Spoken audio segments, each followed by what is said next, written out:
The question is, we have to integrate the function which is x into e raised to the power x plus sine of pi x upon 4 between the limit 0 to 1. So let's see how we are going to solve the given problem. तो चलिए शुरू करते हैं। तो सबसे पहले मैं question के डाटा को एक बार नोट कर लेता हूं। तो आप देख सकते हैं कि क्वेश्चन हमारे पास है which is 0 to 1, that is the limit of the given function.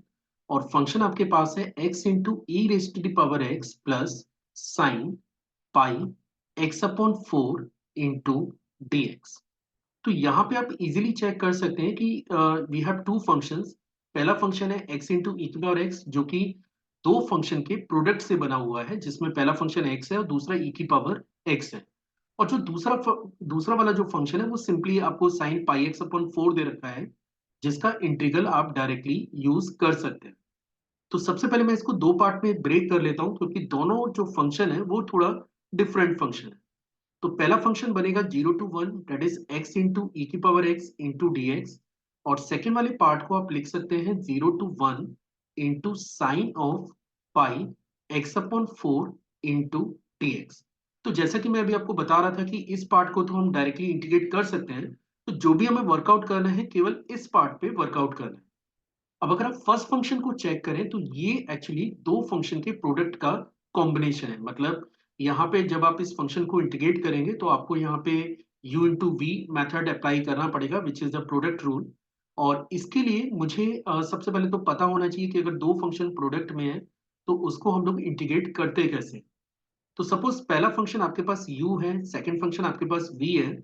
और इनकेस अगर आप इन दोनों फंक्शन के प्रोडक्ट को इंटीग्रेट करने जा रहे हैं तो इसका इंटीग्रल होता है u integral v dx minus integral dy dx of u, मतलब फर्स्ट फंक्शन का डेरिवेटिव इनटू सेकंड फंक्शन का इंटीग्रल, और दोनों के प्रोडक्ट को भी आपको इंटीग्रेट करना है। ठीक है, तो चलिए इसमें अप्लाई करते हैं। लेकिन अप्लाई करने से पहले मुझे यहाँ पे ये डिसाइड करना होता है कि इसमें किसको फर्स्ट फंक्शन लेट करना है और किस फंक्शन को सेकंड फंक्शन मुझे लेट करना होगा। इसके लिए जो ऑर्डर आपको फॉलो करना है, उस ऑर्डर को याद करने के लिए जो वर्ड आपको दिया गया है वो है आई लेट, है ना। यहाँ पे आई लेट का सेंस क्या है, मतलब आई यहाँ पे इनवर्स फंक्शन को शो करता है। L is for logarithm, A for algebraic, T for trigonometric और ई फॉर एक्सपोनेंशियल। मींस आपको ये पहले चेक करना पड़ेगा कि जो फंक्शन आपको दे रखा है उसमें कौन कौन से फंक्शन मौजूद हैं।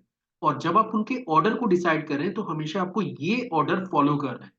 तो आप देख सकते हैं कि जो पहला फंक्शन आपको दे रखा है x, जो कि एक एल्जेब्रिक फंक्शन है। और दूसरा फंक्शन है e raise to the power x, जो कि एक एक्सपोनेंशियल कर्व है। मींस x मेरा बनेगा फर्स्ट फंक्शन और e की पावर x को मुझे लेट करना पड़ेगा सेकंड फंक्शन, क्योंकि मुझे हमेशा ये ऑर्डर ही फॉलो करना होता है। तो चलिए अभी हम लोग इसको इंटीग्रेट करना चालू करते हैं। तो सबसे पहले मैं इस एंटायर फंक्शन को पहले इंटीग्रेट करूंगा और उसके बाद ही हम लोग इस फंक्शन की लिमिट को फीड करेंगे। तो फंक्शन आपके पास है x into e raise to the power x dx, जिसको मुझे पहले इंटीग्रेट करना है। तो जैसे मैंने कहा था कि इसको अपन फर्स्ट फंक्शन लेट करेंगे और इसको मैं सेकंड फंक्शन लेट करूंगा। तो पहला वाला function x as such, second वाले फंक्शन को इंटीग्रेट करना है जो कि e की पावर x dx बनेगा, माइनस फर्स्ट फंक्शन को डिफरेंशिएट करना है जो कि dy dx ऑफ x बनेगा, into integral of second function, और इन दोनों के प्रोडक्ट को भी आपको इंटीग्रेट करना है। अब अगर मैं इसको फर्दर सिंप्लीफाई करता हूं तो ये बनेगा x, e की पावर x का इंटीग्रल e की पावर x होता है, माइनस इसके बाद dy dx ऑफ x की बात करें तो ये 1 होगा। सेकंड फंक्शन का इंटीग्रल e की पावर x बनेगा, और अब ये बचता है integral into integral 1 into e raise to the power x into d x, या फिर आप इसे लिख सकते हैं x e raise to the power x minus e raise to the power x की। तो जैसा कि आप देख सकते हैं कि मैंने फंक्शन को ऑलरेडी इंटीग्रेट कर लिया है, और अब हम लोग इस फंक्शन में इसकी लिमिट को यूज करेंगे। तो हमारे पास बनेगा that is x e raise to the power x minus e raise to the power x, and the limit is between 0 to 1। अभी हमारे पास सेकेंड पार्ट और है।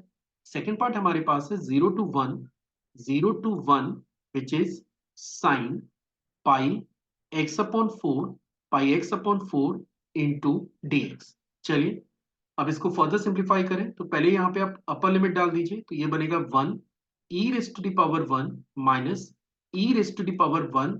इसके बाद आपको लोअर लिमिट फीड करनी होगी, तो ये बनेगा 0 e raise to the power 0 minus e raise to the power 0। This is the first part. और यहाँ पे जैसा कि आप जानते हैं कि साइन ए एक्स को अगर मैं इंटीग्रेट करूं तो इसका इंटीग्रल होता है -1/a cos of A x plus constant. तो अगर मैं साइन पाई एक्स अपॉन 4 को इंटीग्रेट करूंगा तो इसका इंटीग्रल बनेगा माइनस ऑफ 1/a, और a की वैल्यू पाई अपॉन 4 है तो ये बन जाता है 4/पाई, that is cos pi x upon 4। और इसकी लिमिट आपको यूज करनी है बिटवीन 0 टू 1। चलिए अब इसको सॉल्व करते हैं। तो फर्स्ट टाइम आप देख सकते हैं कि ये e की पावर 1 से e की पावर 1 आपका कैंसिल हो गया, तो डेट क्वांटिटी इज एक्चुअली 0। इसके बाद ये क्वांटिटी भी 0 है और e की पावर 0 1 होता है, तो फर्स्ट टाइम मिलेगा केवल 1। अब चलते हैं इस पार्ट पे।